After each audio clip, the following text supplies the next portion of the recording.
Bonjour à toutes et à tous, surtout à tous. C'est très masculin le Devox, je trouve, hein, un peu trop. D'abord, petit mot de remerciement à l'équipe du Devox. L'édition 9 3 quarts, elle n'a pas été simple à organiser. Ils ont été assez persévérants et c'est un vrai plaisir de retrouver des conférences en présentiel. Donc moi, je vais vous parler de React Native. Donc React Native, vous connaissez peut-être au moins dans les principes, c'est l'outil, en fait, la solution de développement mobile cross-platform qui est poussé par Facebook en fait. Donc moi, pendant ces 45 minutes, je vous ai expliqué un peu les grands principes de React Native. Un retour d'expérience ça fait presque 5 ans que je fais du React Native et c'est du coup, je commence à avoir une vision un peu des atouts et puis aussi des faiblesses que peut avoir React Native. Et puis quelques bonnes pratiques, quelques bonnes idées pour réussir en fait vos développements d'applications mobiles. Et puis pour rendre ça un peu fun, on essaiera de sauver des pandas. Alors d'abord pour me présenter, je suis Olivier Thierry, c'est Olivier le prénom et pas Thierry, c'est une souffrance tous les jours. Je suis expert technique chez ASI, donc ASI c'est une ESN qui est basée à Nantes, qui est née à Nantes. On a des agences à Rennes, Brest, Paris, Lyon, Niort. Donc si vous avez envie de découvrir un peu l'ouest de la France, bah n'hésitez pas. Donc il y a mon compte Twitter sur lequel vous trouverez les slides. Ils n'y sont pas encore, mais je vais les diffuser après, quoi. Donc React Native, donc c'est comme je disais, c'est une solution la solution fournie par Facebook pour faire du développement cross-platform.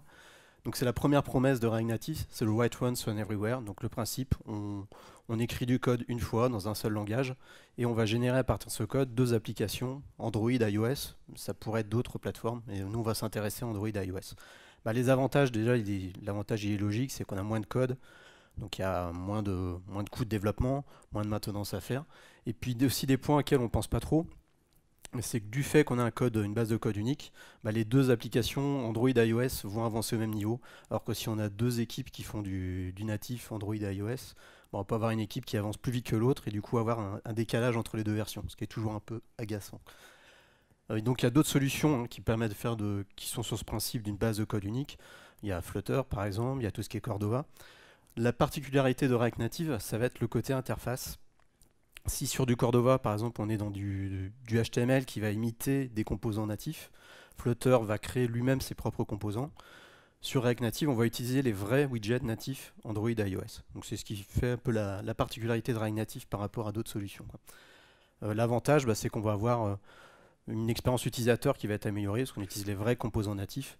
Et puis si on a des évolutions sur la plateforme, je sais pas, le date picker de iOS qui par exemple évolue, on va bénéficier automatiquement de ces nouveautés alors qu'avec d'autres solutions, ben, on restera peut-être sur la vieille, sur le date picker qui a été développé par la plateforme, quoi. Autre promesse de React Native, bah dans React Native il y a React, donc c'est tout l'écosystème React dont on va pouvoir bénéficier. Donc ça veut dire que toutes les librairies qu'on a, si vous faites du développement web avec React, il y a pas mal de librairies que vous utilisez, que vous allez pouvoir réutiliser dans React Native. Puis on va pouvoir réutiliser aussi toutes les archis, tous les grands principes de développement de React. On va pouvoir les utiliser pour faire du mobile. Donc c'est un peu la quatrième promesse de React Native, c'est en fait on va développer du mobile comme si on développait du web. Nous chez ICI, en fait, on a beaucoup de gens en fait qui passent indifféremment d'un projet web à un projet React Native. Alors, on a toujours des gens qui sont un peu plus spécialisés, mais on a beaucoup de passerelles en fait entre les deux plateformes. Si on est sur des équipes de développement qui doivent indifféremment passer sur l'un ou l'autre, c'est vraiment une plateforme intéressante. Et puis dernière promesse de React Native, bah, c'est des références. Quelques noms d'applications grand public qui sont basées, alors pas toutes complètement, mais qui sont basées en partie ou totalement sur React Native. Bah, évidemment Facebook et Instagram qui est peu dans la galaxie Facebook, on va dire. C'est quelque part c'est rassurant que Facebook, pour son application phare, utilise son produit, quoi. C'est un côté quand même un peu rassurant, quoi. Puis d'autres noms comme Shopify, Wix, Uber Eats, Coinbase, Salesforce, Pinterest qui utilisent en partie.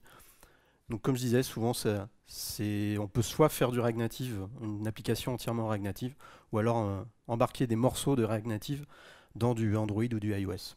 Je crois que c'est ce que fait Pinterest par exemple, et Facebook, ça doit être le cas aussi, même si de plus en plus les écrans maintenant sont faits en React Native.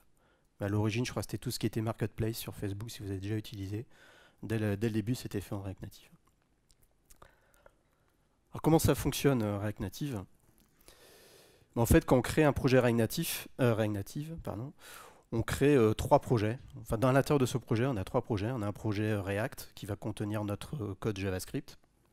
Et on a 2 projets natifs Android iOS, qui sont des vrais projets natifs qu'on va pouvoir ouvrir dans Android Studio ou dans Xcode.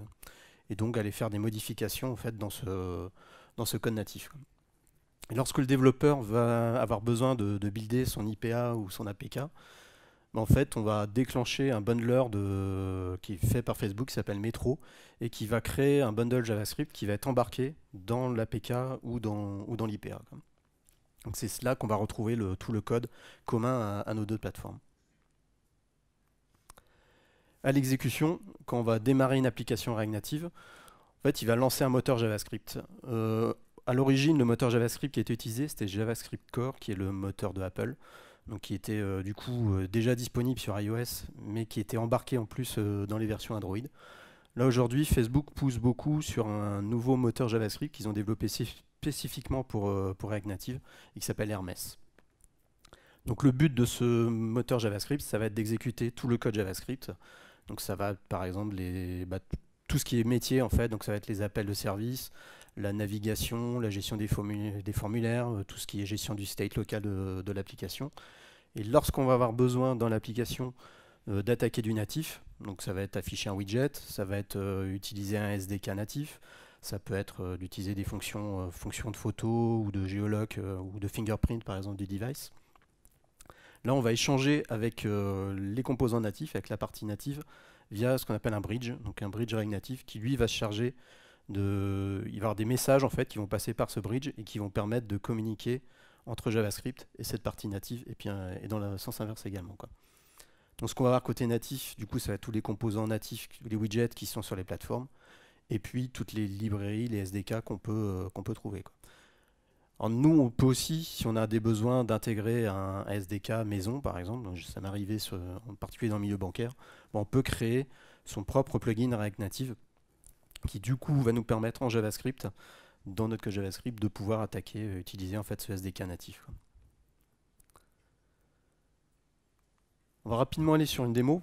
J'en ai un peu marre de voir les listes de bières, les to-do list ou pire encore les Covid trackers récemment. Donc j'ai essayé de trouver une idée un peu plus marrante, hein, c'est de venir en aide aux pandas en fait. Je sais pas si ça va se voir. Donc je me suis dit que les pandas, en fait, le problème des pandas aujourd'hui, c'est qu'ils ont du mal à trouver des partenaires. Donc on va les aider à trouver des partenaires en leur fournissant une application qui va leur permettre de rechercher les pandas qui sont autour d'eux, quoi. Donc c'est très basique, hein, ça va être dur à vendre comme application, je pense. Mais ça permet déjà de tester de la gestion des permissions, de voir une géoloc, donc tout ce qui est des fonctionnalités natives, et puis faire des appels de service, un peu de navigation. Donc ce qui va se passer, hop, ça va pas être simple. Donc je clique sur rechercher les pandas. J'espère pas qu'on va avoir l'effet démo. Du coup il me demande la première permission, vu que c'est la première fois que je vais demander de la géoloc, il va me demander la permission. Et je vais accepter, et puis du coup là il lance une recherche. Donc avec un appel de service REST, j'espère que je vais pas avoir l'effet démo.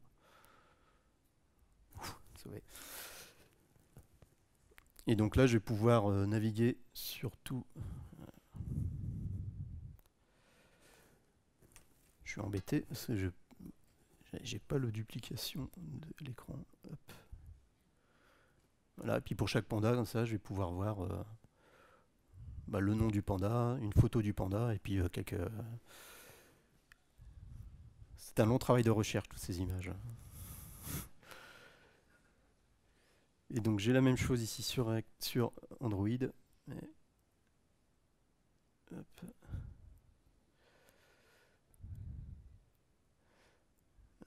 C'est celle-là, non? Est-ce que vous pouvez me guider?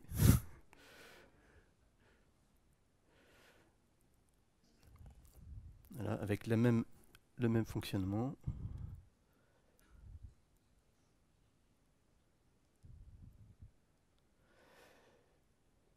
Et une recherche de géoloc. Je fais hello. Et puis là, alors ça, souvent c'est un peu plus long sur Android, je ne sais pas pourquoi. J'ai l'impression que c'est une question d'émulateur. Donc ce qu'on va retrouver également, donc là on voit qu'on a 2 applications. On va voir, on a le même code source à 95%. Et on voit quand même qu'il y a des petites différences sur la navigation, entre autres. Je ne sais pas si vous avez fait attention aussi sur les animations qui sont un peu différentes quand on change de page. Donc on a quand même un code qui est commun, mais avec quand même des petites spécificités selon qu'on soit sur Android ou iOS.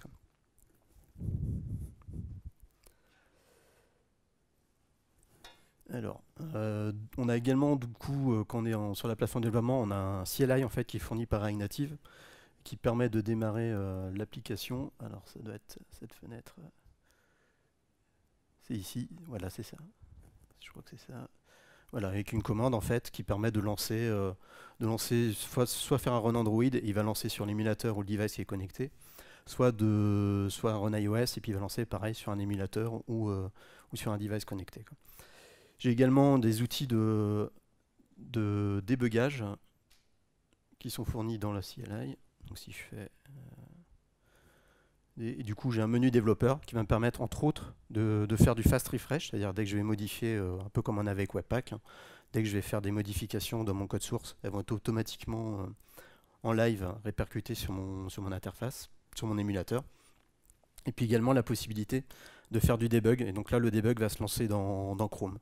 Donc c'est quand même assez confortable comme utilisation. Et si on regarde le code source, alors, ça va pas encore être simple. Donc on voit ici les trois répertoires dont j'ai parlé. Donc Android, si on l'ouvre, on va voir que c'est un vrai projet Android pour ceux qui ont peut-être déjà fait un peu de natif. Le iOS, pareil, j'ai un vrai projet iOS avec la gestion des dépendances avec Cocoa Pods, donc on est sur du vrai projet iOS. Et puis ici, je vais regrouper tous mes fichiers JavaScript. Et en fait, on est sur un projet NPM classique avec un package.json, avec dedans les scripts, les dépendances, qui peut être à la fois des dépendances JavaScript ou des dépendances de plugins React Native en fait. Donc ils vont faire le lien entre JavaScript et le natif. Hop, je me penche. Petite subtilité de React Native par rapport à React.js, c'est la manière dont on va démarrer l'application. Sur du React.js, on va plutôt lier un composant de base de notre application à un nœud dans le DOM. Ici, ça va être simplement qu'on a une méthode qui nous permet d'indiquer quel est le composant de démarrage, quoi. Et ensuite, si on regarde, si vous êtes habitué à faire du React, bah vous n'allez pas être du tout perdu. C'est 100% exactement le même mode de programmation que du React. Donc avec du JSX. Après, on aime ou on n'aime pas du JSX, mais c'est un autre problème. Et puis l'utilisation, ici par exemple, j'utilise React Query, je ne sais pas si vous connaissez, qui est une librairie qui est assez sympa dans le milieu React, qu'on peut utiliser sur du React.js par exemple. Donc je vais avoir comme ça tout mon arbre de composants. Je peux avoir par exemple sur le home screen, on va retrouver des composants de layout, le bouton qui me permet de lancer ma recherche, l'image que j'insère ici. Et puis sur le lancement de ma recherche, je vais récupérer la géoloc et puis naviguer vers ma page de résultats. Chose intéressante, c'est que si je regarde Get Geolocation, c'est là que je vais demander à la fois la gestion des permissions et la gestion que je vais demander la géoloc. Et sur les permissions, on peut avoir des différences. Ça fait partie des domaines dans lesquels on a des différences entre les plateformes Android et iOS. Donc on a une variable qui s'appelle platform.os qui va nous permettre, je ne sais pas si on la voit quelque part, où est-ce qu'elle est? Ici par exemple, donc il permet de pouvoir faire un traitement spécifique selon que je suis sur iOS ou Android. On a également une plateforme.version qu'on voit un peu plus bas, qui permet, sans trop de vrai sur Android, de faire des traitements spécifiques sur des versions d'Android. Par exemple, sur les vieilles versions d'Android, les permissions c'était open bar. On installait l'application, on autorisait un peu tout et n'importe quoi. Autre chose qu'on peut faire comme ça de spécifique, là j'ai des fichiers qui ont une extension .tsx, vu que je fais du TypeScript, mais si je mets une extension .ios.tsx ou .android.tsx, je vais avoir un composant qui ne va s'exécuter que si je suis sur Android ou iOS. Donc c'est pas quelque chose que j'ai souvent eu besoin de faire, mais c'est quelque chose qui est faisable, quoi. Alors je vais pas aller plus loin sur vous aurez le lien du GitHub si vous êtes curieux pour aller jeter un œil, mais c'était pour montrer un peu. Vous voyez rapidement à quoi ressemble une application React Native. En gros, ça ressemble à du React, quoi.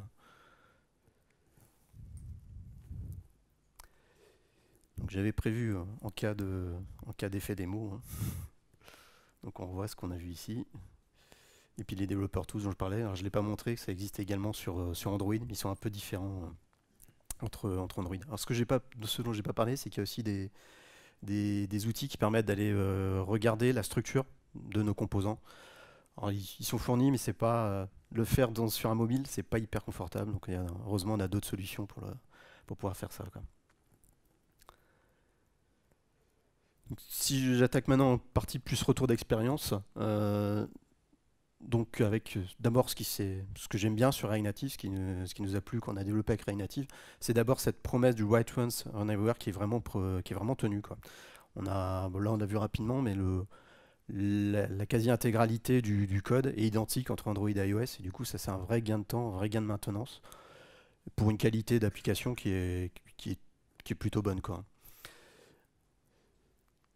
Autre gros intérêt, gros point positif de React Native, bah, c'est le fait de pouvoir bénéficier d'un écosystème qui est riche. Alors il y a à la fois toute une offre de SDK, de plugins React Native qui permettent de faire un peu tout, hein, de se connecter par exemple à Firebase, à Facebook, enfin, il y a plein de plugins. Et on bénéficie également de tout ce qui est écosystème React. Donc c'est à la fois l'architecture déclarative, la manière déclarative en fait de faire nos UI, tout ce qui est approche composant en fait de React, qui est vraiment qui s'adapte bien en fait, qui est vraiment bien adapté au développement d'applications mobiles où on est souvent sur des petits écrans avec on va dire des écrans pas hyper complexes, quoi. Donc cette approche composant, elle est vraiment très pratique. On a une bonne expérience développeur. Alors, ce sera nuancé tout à l'heure, on verra pourquoi. Mais on a vu, là, on a des outils comme le Fast Refresh. Alors, si je dis pas de bêtises, dans le monde natif, c'est pas toujours. J'ai cru comprendre, je connais pas trop le natif, hein, mais j'ai cru comprendre qu'on n'avait pas nécessairement ces outils-là. On a vu quelques outils de débugage. Donc, on a une expérience développeur en fait qui est plutôt bonne. Et ce qui fait aussi que cette expérience développeur est bonne, c'est qu'on a une communauté de développeurs qui est très importante. C'est à la fois des développeurs qui sont spécialisés dans React Native, mais également tout ce qui est une partie des problématiques qu'on va gérer, en fait, ce sont juste des problématiques React. Donc on bénéficie de l'ensemble de la communauté React qui est quand même assez large, quoi. Il y a du monde.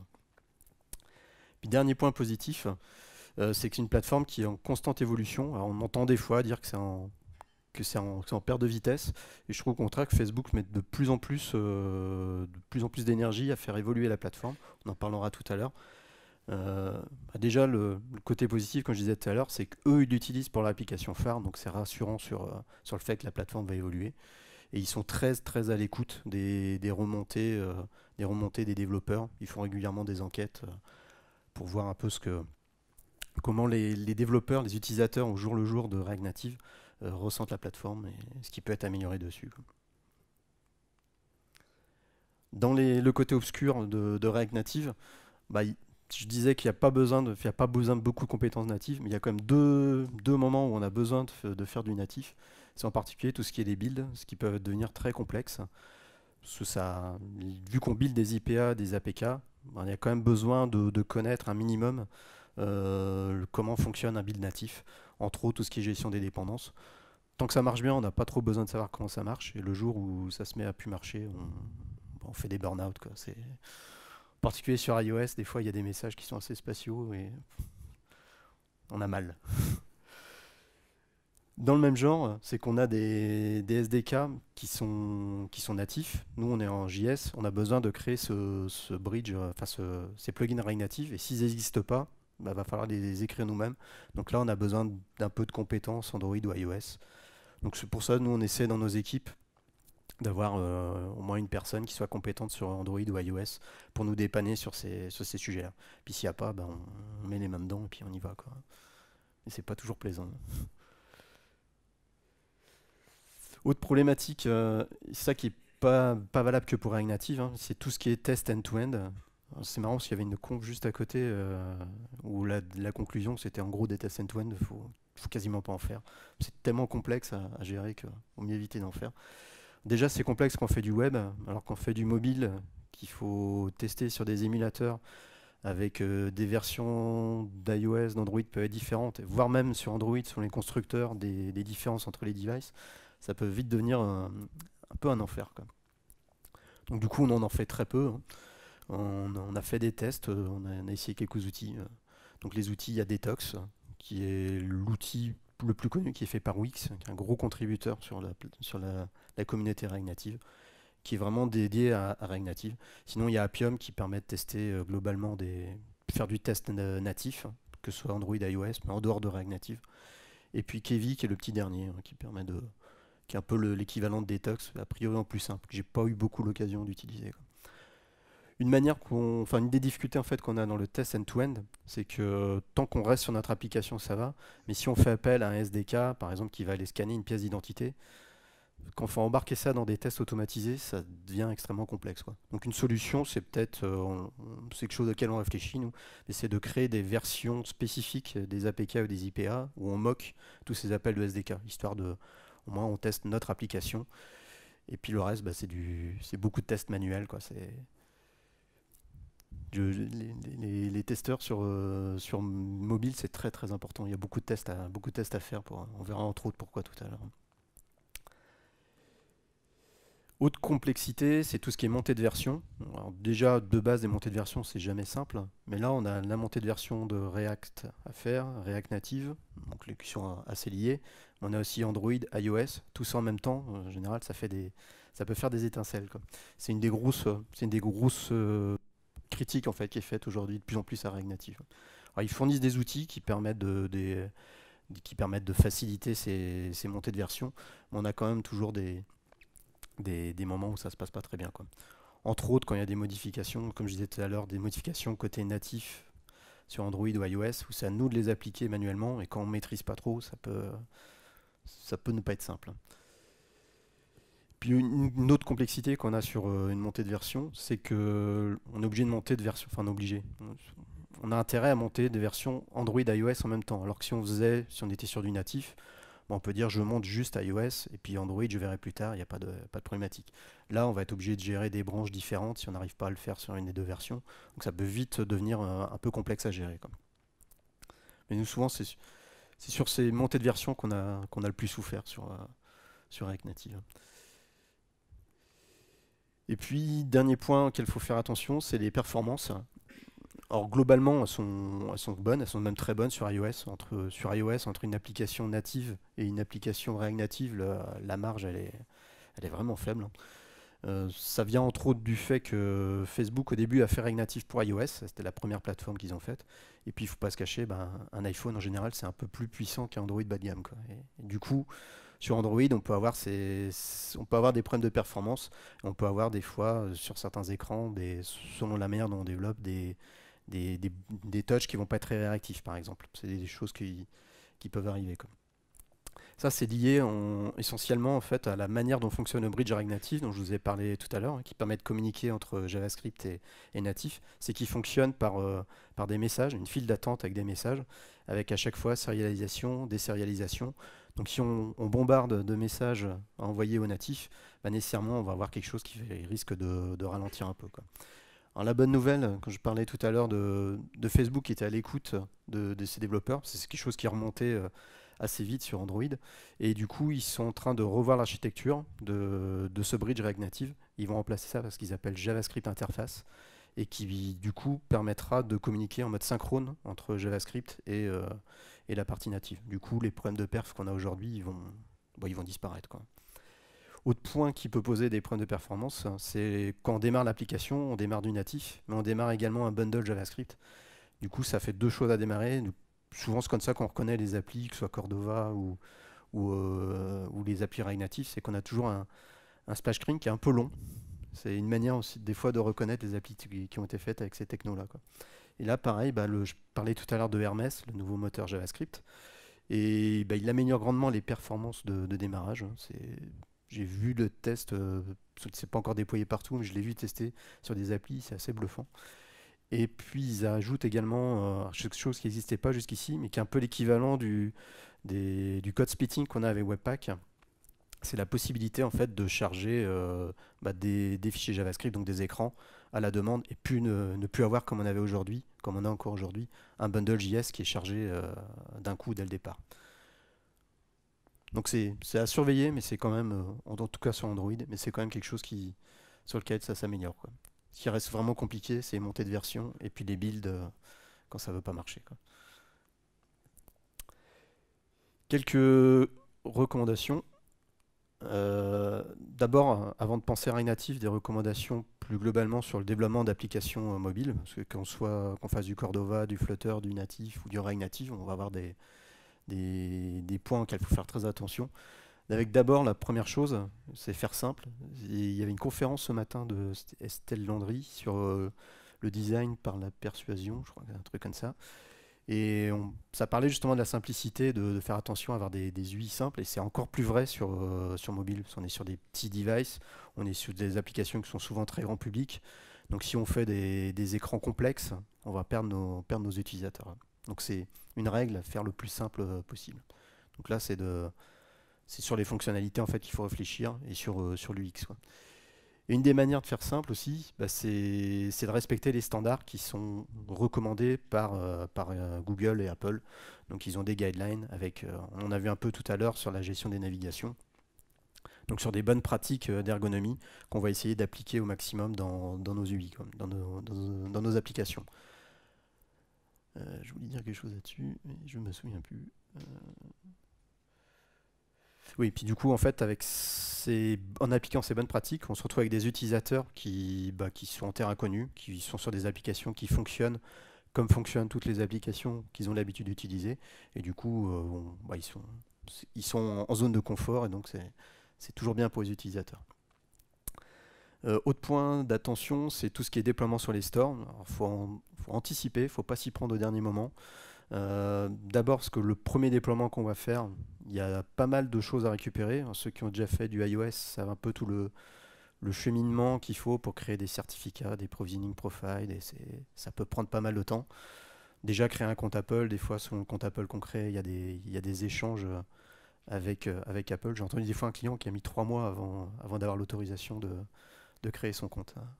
C'est un peu gênant. Et puis, deuxième point sur le déploiement des stores, donc c'est remplir toute la fiche, parce il y a des screenshots à faire, il y a des questionnaires auxquels il faut remplir. Et puis une fois qu'on va déployer, en fait, il ne faut pas oublier que quand on déploie sur les stores, il y a un délai en fait de validation. Contrairement à du web où dès qu'on pousse, bah, c'est disponible. Sur une application mobile, on va passer par une phase de validation qui va être assez rapide sur Android, parce qu'ils font ils font plutôt du contrôle a posteriori, alors qu'Apple est beaucoup plus sévère là-dessus, et Apple va vérifier manuellement en fait votre application. Donc si vous avez une application dans laquelle il y a besoin de se connecter avec un compte, il faut fournir un compte de test à Apple, sinon ils rejettent l'application, quoi. Et eux, ils vont aller vérifier en fait que l'application, ils vont la tester, vérifier qu'elle est de bonne qualité, qu'elle est conforme aux normes qu'eux ils édictent, et ils peuvent rejeter l'application, et là on peut repartir sur des cycles. J'ai souvenir d'applications comme ça, on s'était fait rejeter 3 fois pour des problèmes de quelqu'un qui devait faire du zèle, parce qu'on n'avait jamais eu le problème avant, mais sur un formulaire, on demandait le sexe de la personne. Et c'est interdit dans les règles d'Apple, on n'a pas le droit de demander le sexe de la personne. On en avait besoin, pourtant c'était une règle bancaire, on était obligé de le faire, mais Apple l'autorisait pas de le faire. Donc on s'était fait jeter 3 fois. C'est un peu. Et du fait de ce contrôle manuel aussi, il y a une chose auquel il faut faire très attention, c'est que si on livre une application et puis qu'on se rend compte qu'après il y a un gros bug, ben on peut prendre quelques jours dans la vue avant que le bug il soit résolu sur les stores. C'est pas du très bon effet, surtout que sur les applications, il y a des gens qui notent sur les stores, donc ça peut tomber très très vite si on livre quelque chose qui est pas bon, quoi. On verra, comme sur React Native, il y a une petite astuce pour faire quelque chose de mieux là-dessus, quoi. Autre point auquel il faut faire attention, c'est les permissions. On l'a vu tout à l'heure sur la petite démo, c'est que déjà la permission, je la demande au moment où j'en ai besoin. Puis il n'y a rien de plus agaçant qu'une application. Si là sur mon application de Panda, dès le départ, je lui demande l'accès au contact, hein, pourquoi il me demande l'accès au contact? Donc c'est des choses qu'il faut faire attention. Et du coup, comme je disais, les demander au bon moment et puis ne pas demander trop d'autorisation. Demander vraiment que ce qu'on a besoin et justifier. Pourquoi on a besoin de cette autorisation. C'est quelque chose maintenant qui est même obligatoire lorsqu'on publie l'application sur les stores. On peut se faire rejeter parce qu'on n'a pas mis, par exemple, on demande à récupérer la géolocalisation. On n'explique pas pourquoi. Il faut l'expliquer en fait à à l'utilisateur. Il faut qu'il sache pourquoi on demande cette autorisation. Et puis, dernier point de manière générale, il n'y a rien de plus énervant que de faire une application où on a mis beaucoup de travail et puis l'application elle plante en permanence parce qu'on a un back qui répond pas ou qui est lent. Souvent, je parlais tout à l'heure de problèmes de performance, mais souvent la lenteur des applications elle tient plus au temps de réponse en fait des services qu'on va appeler, quoi. Ce qui a une certaine logique, parce que quand on a une montée en charge, nous, notre appli mobile, elle va pas le sentir, vu qu'on tourne sur des devices. Mais c'est le back qui va prendre dans la figure en fait cette montée de version. Donc c'est important d'avoir un back fiable et performant, parce que finalement c'est ça qui va donner l'impression de qualité de l'application, plus que d'aller gagner quelques millisecondes de réactivité ou de temps de réponse pur UI, quoi. Plus spécifiquement sur React Native, un premier conseil que je donnerais si vous démarrez avec React Native, c'est d'utiliser un produit qui s'appelle Expo. Pour ceux qui connaissent un peu React, c'est un peu le Next.js de React. Donc ça facilite en fait le développement d'applications React Native, avec en particulier un élément sur lequel ils améliorent grandement l'expérience développeur, c'est tout ce qui est build. Parce que quand on fait ça je ne l'ai pas encore dit, mais c'est très important, quand on fait du React Native basique, pour builder sur iOS, il n'y a pas le choix, il faut un Mac. Je sais que il y a des clients chez lesquels ça peut un peu tiquer, quoi. Et Expo propose une solution en fait où les builds vont se faire sur les serveurs d'Expo. C'est-à-dire qu'à chaque fois qu'on va faire une nouvelle version d'application, on pousse le code source sur les serveurs d'Expo et il va nous faire le build iOS Android qu'on va pouvoir tester sur un device en local, quoi.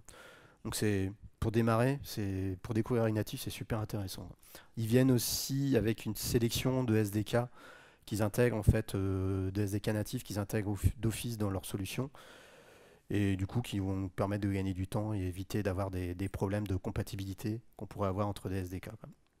Alors les limites déjà, c'est que c'est payant quand on veut arriver à un certain niveau un certain nombre de builds en tout cas, et puis on est restreint quand même sur les SDK qu'on peut utiliser. Si vous avez besoin d'utiliser un SDK un peu spécifique ou qui n'est pas prévu dans leur plateforme, ou même un SDK maison, vous allez être coincé. Et on est obligé d'éjecter du coup l'application Expo pour revenir sur un projet React Native classique, et on retombe sur les problématiques de build qu'on avait avant, quoi.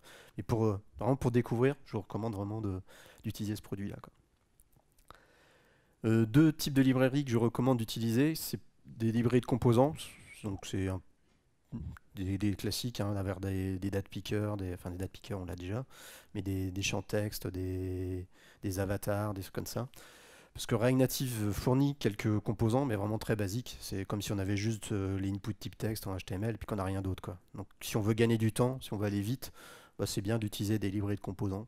Alors il y a une sélection connue, il y a Native Base, il y a React Native Elements, UIKitten, il y en a pas mal. L'avantage aussi, c'est qu'elles viennent avec une gestion de thème qui ressemble un peu à ce qu'on fait en CSS et InJS, pour ceux qui connaissent, et du coup qui vont nous aider à définir le design de notre application. Autre librairie intéressante, c'est tout ce qui est gestion d'état, avec entre autres le fameux Redux, qu'il n'y a pas plus grand monde qui n'aime, hein. Pourtant c'est bien Redux. Et du coup, l'intérêt, ça va être de pouvoir gérer, entre autres, le mode déconnecté. Ce sont des fonctionnalités qu'on demande souvent sur des applications mobiles. Et avec Redux, ça va grandement nous faciliter la gestion de ces informations-là, quoi. Autre outil que je recommande, c'est de récupérer, en fait, d'utiliser un outil d'erreur tracking. Lorsque vous avez une erreur qui s'exécute dans l'application, sur le device d'un de vos clients, vous n'avez pas le device sous la main, vous n'avez pas les logs, vous n'avez rien du tout. Donc c'est toujours compliqué, si on n'a pas d'infos, de pouvoir reproduire ce bug et du coup le corriger. Donc ce qu'on fait, c'est qu'on peut intégrer des produits, des SDK en fait, qui sont intégrés dans l'application et qui vont catcher toutes les erreurs, à la fois les erreurs JavaScript et les erreurs natives, et remonter des traces sur des serveurs cloud. Alors il y a deux outils qui sont très connus là-dedans, qui s'appellent Sentry et Bugsnag, qui sont utilisables d'ailleurs sur Sentry, mais je l'avais utilisé sur du React, ça marche très bien, c'est vraiment des super outils, quoi. Pareil, au-delà d'un certain niveau, c'est payant. Mais je sais que chez des clients qui n'avaient pas trop envie de mettre de l'argent là-dedans, ce que je trouve un peu dommage, on l'utilisait au moins au début en phase de lancement de l'application, où on savait qu'on n'avait pas encore beaucoup d'utilisateurs. mais que ça nous permettait de pouvoir dégager déjà un grand nombre de bugs. Ces outils d'error tracking aussi, ils ont des fonctionnalités de monitoring aussi qui peuvent permettre de se rendre compte à quel endroit dans l'application on a des problèmes de perf aussi. Et puis, utiliser une plateforme d'intégration continue, alors ça c'est essentiel, parce que les builds c'est compliqué. C'est essentiel, mais c'est pas simple. Parce qu'entre autres, on a du build iOS à faire, donc on est obligé d'avoir une partie des builds qui va se faire sur Mac. Donc avoir par exemple des GitLab Runner. Et puis il faut maintenir ces plateformes et maintenir la plateforme iOS où il faut changer régulièrement en version d'Xcode, sinon ça marche plus du tout. Ça peut être un peu pénible. Alors soit on monte sa propre plateforme en mode on-premise avec du Jenkins, du GitLab CI, ou alors on peut aller sur des versions cloud. Il y a Bitrise par exemple qui fait ça, il y a App Center de Microsoft. Je crois que je me demande si Azure DevOps doit permettre également d'avoir des machines ça. Enfin, à partir du moment où on a des possibilités d'avoir des machines du Mac, ça aide. Quelques exemples de produits qu'on peut mettre dans une stack React Native. Là, on voit que les 4 premiers, React Query, TypeScript, qui me paraît, ça me paraît aujourd'hui une évidence. Faire du JavaScript sans faire du TypeScript, c'est un peu... Enfin, faut aimer se causer des problèmes à terme. Redux, React Cookform, donc tout ça, c'est des... Si vous avez déjà fait du React, c'est des librairies que vous avez régulièrement utilisées, et du coup qui sont utilisables telles quelles dans React Native, ce qui est vraiment super intéressant. Native Base, donc j'ai parlé tout à l'heure de librairie de composants, et puis une librairie qui est utilisée en fait dans la démo, qui s'appelle React Navigation, qui est le leader en fait des librairies qui permettent de gérer la navigation dans une application React Native. En fait, c'est qu'il s'appuie, il reproduit vraiment exactement la manière le mode de navigation qu'on a sur des applis natives classiques. Donc entre autres, les animations, la gestion des bacs, tout ça, c'est intégré en fait dans React Navigation. Et au niveau outils, donc j'ai parlé de Sentry en bug tracker, j'ai parlé de Expo. Fastlane, c'est un outil de script qui va faciliter les scripts de build d'applications mobiles. Donc c'est entre autres, je sais pas, d'aller générer toutes les icônes, d'aller chercher des certificats. C'est un grand problème les certificats entre autres iOS et sur tout ce qui est gestion de build. Donc ça, c'est très utile en fait pour faciliter les builds natifs. Un outil qui est super sympa qui s'appelle CodePush. Je parlais tout à l'heure de problématiques que quand on a un bug qu'on a livré, qu'il faille attendre une nouvelle livraison sur l'application mobile, donc sur les stores pour pouvoir le corriger. Avec CodePush, en fait, on va avoir la possibilité de remplacer le bundle.js à la volée. C'est-à-dire qu'au lancement de l'application, il va aller vérifier sur les serveurs s'il y a un nouveau bundle.js qui est disponible. Et si c'est le cas, il va remplacer le bundle.js dans notre application. Donc c'est très utile quand il y a un gros bug à corriger, à condition que le bug soit en JavaScript, ça ne remplace pas la partie native. Par contre, il faut faire attention, c'est que ce genre d'outils, Apple, ils n'aiment pas, mais alors pas du tout. D'ailleurs, pour moi, c'est encore un miracle que ce soit autorisé sur Apple. Pour la simple bonne raison, en fait, c'est que quand ils valident l'application Apple, ils vont la tester manuellement, ils vont valider ce que fait l'application, que ça leur convient. Si avec un code push, on est capable de remplacer tout ce que fait l'application et de la remplacer par autre chose, je comprends qu'ils tiquent un peu, quoi. Donc nous, tant que c'est autorisé, on l'utilise. Puis on l'utilise beaucoup en fait aussi sur les versions de recettes, ce qui permet d'accélérer un peu quand on détecte un bug, de pas avoir d'avoir moins de temps de latence sur la livraison des correctifs. Autre outil que j'aime bien utiliser sur React Native, que j'aime bien utiliser en général, d'ailleurs Storybook, je ne sais pas si certains connaissent, mais qui permet de tester des composants d'UI en mode isolé, donc complètement indépendamment du reste de l'application. Ça existe en React, Angular, Svelte, Vue, enfin en tout, quoi. Et ça existe également sur React Native, même si vu qu'on est sur un émulateur, c'est un peu moins sympa à utiliser, mais ça permet quand même de la même approche qu'on a avec du React Native, avec du React.js, pardon. Et puis un dernier outil qui va faciliter le débugage, qui est Flipper. Donc c'est un outil fourni par Facebook qui au début fonctionnait uniquement en natif et qu'ils ont porté sur le React Native et qui va donc permettre de pouvoir accéder facilement aux logs. Sur une appli mobile, sur un device mobile, les logs, il y en a, quoi. et puis d'accéder, pouvoir avoir un onglet network, un peu comme les DevTools en fait de Chrome, de pouvoir avoir un onglet network pour voir toutes les requêtes qui passent. Je l'utilise également un peu comme les React DevTools pour pouvoir voir l'arborescence de composants de mon application, quoi. Donc ça, c'est des choses qu'on peut faire avec Flipper. Il y a tout un système de plugins qui permet de l'enrichir, quoi. Donc très, très utile. Et puis, avant, on avait d'autres outils, mais celui-là, on le remplace vraiment bien, quoi. Donc si je devais résumer pour le contexte idéal pour choisir React Native, en fait, bah déjà, c'est qu'on soit multiplateforme. Sinon, si on fait que du iOS ou que du Android, l'intérêt il est déjà un peu plus limité, quoi. Et puis qu'on ait une UI qui soit similaire, quoi. Si vous voulez avoir une UI complètement différente entre Android et iOS, bah, il n'y a pas d'intérêt à passer pas trop d'intérêt en fait à passer par React Native, quoi. Autre contexte idéal, c'est un contexte malheureusement on est nombreux à connaître, c'est budget réduit, puis faut faire vite et pas cher.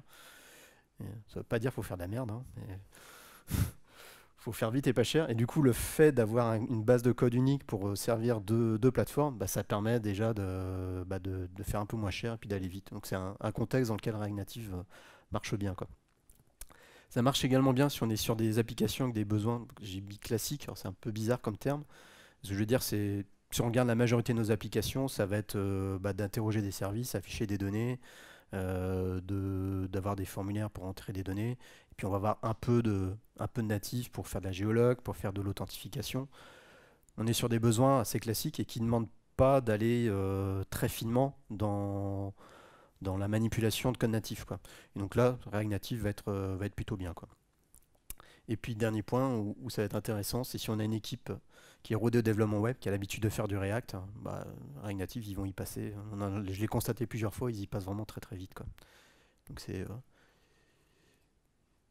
vraiment le dernier point de contexte sur lequel React Native c'est vraiment idéal. Voilà ce que je pouvais dire, merci. Si vous avez des questions, je suis disponible. Il y a une là-bas.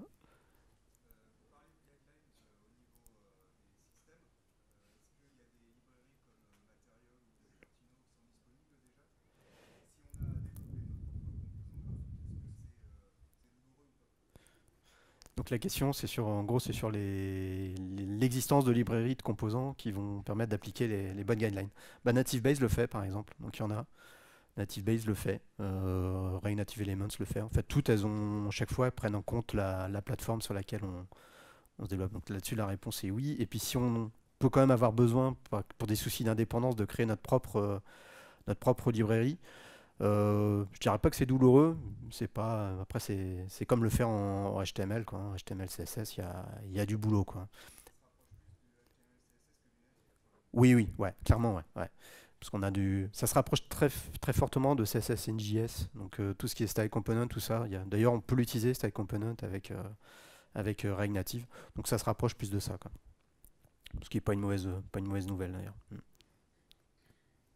Une autre question?